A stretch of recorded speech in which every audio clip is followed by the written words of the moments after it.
안녕하세요. 성함 정우성입니다. 정우성? 그분 아닙니다. 저예요. 나이 올해 40이에요.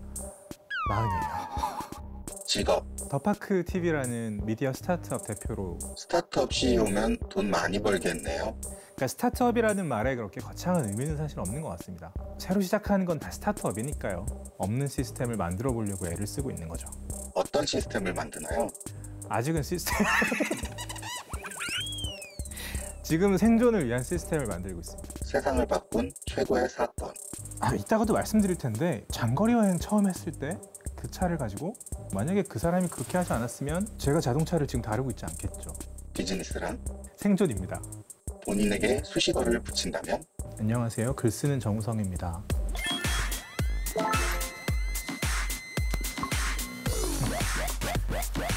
그러고 지금 바로 얘기하면 돼요.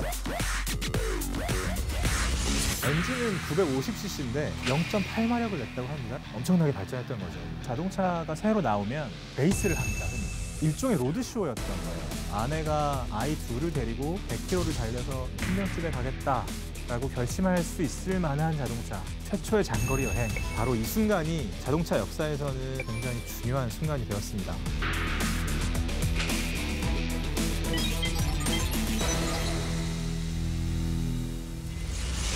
어마어마한 차입니다. 한 여성이 되게 몰래 이제 차고로 갑니다. 그래서 남편이 잠에서 깰까 막 되게 긴장하면서 차를 끌고 그 아들 2명을 태우고 달리기 시작합니다. 친정집으로 가는 길이었는데 굉장히 긴 거리를 달려가는 순간입니다. 뭐 역경도 많고 손가락질도 당하고 사실 이때는 말이 마차를 끌던 시대였기 때문에 앞에서 아무것도 끌고 있지 않은 동력이 뭔지 모르는 이 신비의 탈 것을 가지고 여자 1명과 아이 2명이 타고 가는 걸 보고 사람들은 얼마나 무서웠겠습니까? 막 신부님들이 막 출동해서 막 십자가 막 이런 느낌이었을 거예요. 독일 만하임에서 벌어졌던 일이고 자동차 역사에서는 짚고 넘어가지 않을 수 없는 굉장히 중요한 순간이 되었습니다.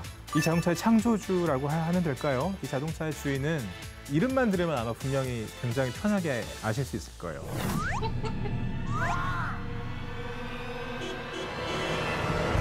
칼 벤츠입니다. 자동차의 아버지라고 불리우는 사람이고요. 그리고 이 자동차의 이름은 페이턴트 모터바겐입니다. 이거의 세계 최초의 가솔린 자동차입니다. 바로 이 차가 칼 벤츠가 처음으로 만들었던 페이턴트 모터바겐이라는 차입니다. 저도 이 모형 지금 자세히 보니까 정말 뭔가 혁신의 기폭제가 됐던 이런 모델들을 만나면 좀 감동이 있습니다. 이게 너무 예쁘네요.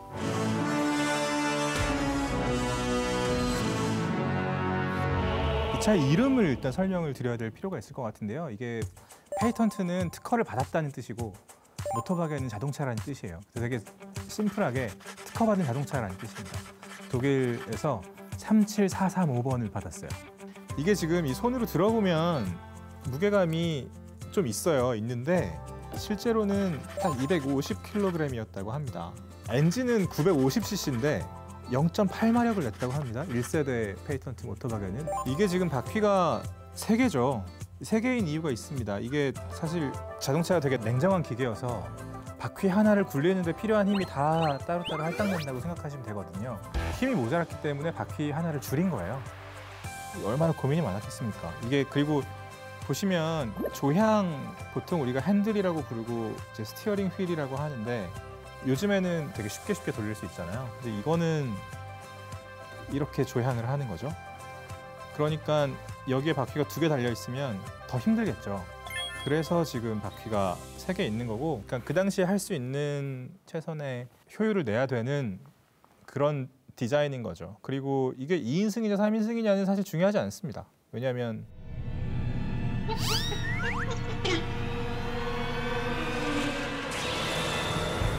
셋이 탔으니까. 제 차에도 한 7명 타면 7인승입니다.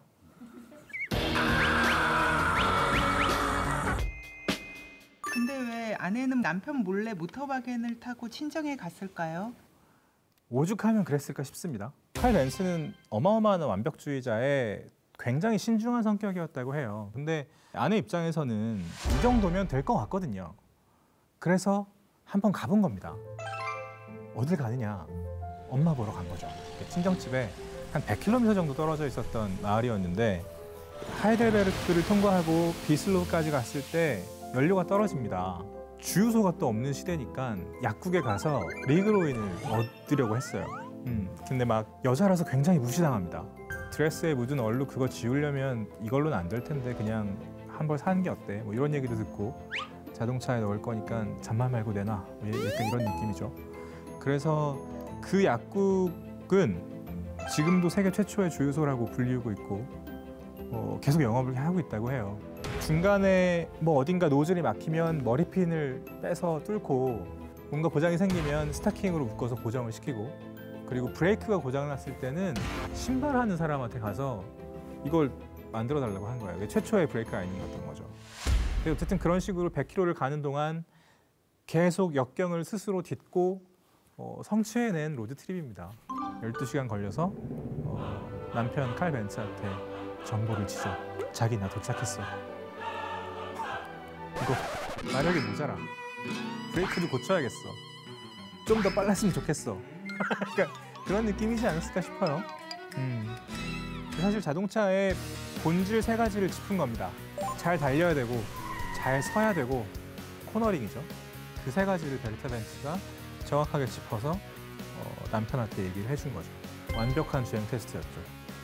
게다가 또 완벽한 마케팅이었기도 하고요. 그러니까 전국적인 관심을 받기 시작해서 주문이 쇄도했다고 해요. 벤츠가 발명하기 전에는 자동차가 없었나요? 있었습니다. 있었어요. 이거는 어떻게 보면 그러니까 제 생각인데요. 본능에 닿아 있는 것 같아요. 사실 사람들이 멀리 가고 싶고 그래서 말 뒤에 마차를 달고 그러면 이렇게 하면 동력이 생길 것 같은데 말이 없어도 될 것 같다. 이런 상상을 했을 거고 가솔린 엔진이 아니더라도 이 차를 움직일 수 있는 동력을 찾는 사람들은 늘 있었습니다. 1769년인데요. 이 퀴뇨라는 사람이 증기기관 자동차를 만들었어요. 자동차 앞에 이만한 항아리가 찍찍폭폭 하는 거죠. 그 힘으로 가는 자동차를 만들었는데 뭐 벽에 박고 끝났다고 해요. 앞에가 너무 무거워가지고 어쨌든 이제 그 앞에 수많은 실패가 있었고 이게 있었기 때문에 이후의 역사가 다 바뀌기 시작했거든요. 자동차라는 탈 것의 컨셉, 석유를 동력으로 움직이는 그 산업이 어마어마하게 커지기 시작한 거죠. 그런 여러 가지 의미가 다 이제 벤츠라는 이름이랑 함께 하는 겁니다. 벤츠가 특별했던 이유는 뭐 기계적으로 어떤 게 더 우수했느냐 그거를 이제 와서 따질 수는 없겠으나 저는 실용성에 있었다고 봐요. 그러니까 사실 엔진을 구동을 시키고 그걸로 바퀴를 굴려서 멀리 간다. 그게 자동차의 본질일 텐데 그거를 얼마나 효율적으로 만들었느냐 얼마나 가볍게 그리고 일상생활에 쓸 수 있을 만한 물건으로 완성시켰느냐에 저는 이 차에 혁신이 있는 것 같아요. 그러니까 이후에 현재에 이르기까지 자동차가 추구하고 성취해온 모든 혁신도 거기에 달려 있습니다.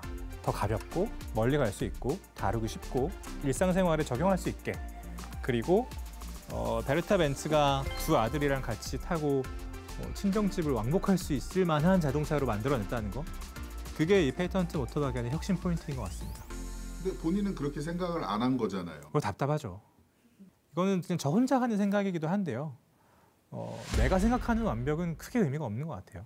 할 수 있으면 그때 해보고 거기서 뭔가 이뤄냈다면 그것만으로도 충분하지 않을까? 이런 생각을 다시 한번 하게 되네요. 칼 벤츠 옆에 베르타 벤츠가 없었다면 그 로드트립도 없었을 거고 이 페이턴트 모터바겐이 그렇게 많은 주문을 받는 일도 없지 않았을까? 그렇다면 지금의 벤츠도 없지 않았을까? 그렇게 생각하면 좀 아찔하죠. 베르타 벤츠 만세라고 하고 너무 잘.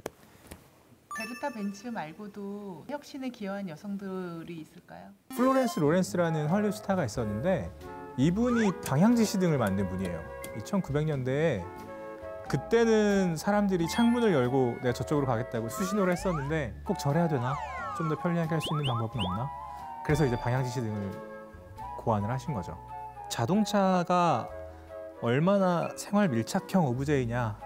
메리 앤더슨이라는 분은 눈이나 비가 왔을 때 유리창을 닦기 위해서 이거 너무 불편한데 어떻게 하지? 그러다가 빗자루로 마당 쓰는 걸 보고 이제 착안을 하신 거예요. 아, 저런 빗자루가 유리창에 달려 있으면 좋겠구나.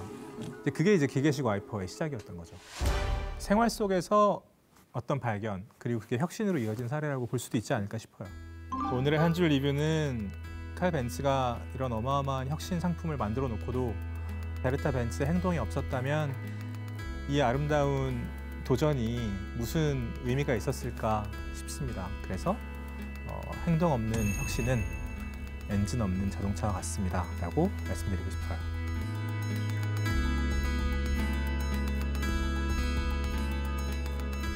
말씀 들어보니까 네, 오늘 끝난 줄 알았는데. 김 여사라는 비하 발언을 많이 하잖아요. 보통 뭐 운전하다가 이렇게 실수를 하시거나 좀 답답한 느낌이 들 때 김 여사라는 말로 이제 여성 운전자분들을 비하하는 단어를 쓸 때가 있죠. 그거 뭐 이제 못 쓰지 않겠습니까? 배 여사가 있는데요.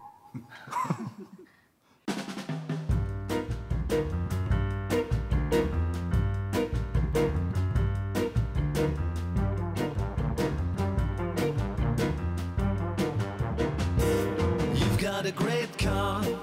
Yeah, what's wrong with it today? I used to have one too, baby. Come and have a look. I really love your hairdo. Yeah, I'm glad you like mine too. So we're looking pretty cool. I get you.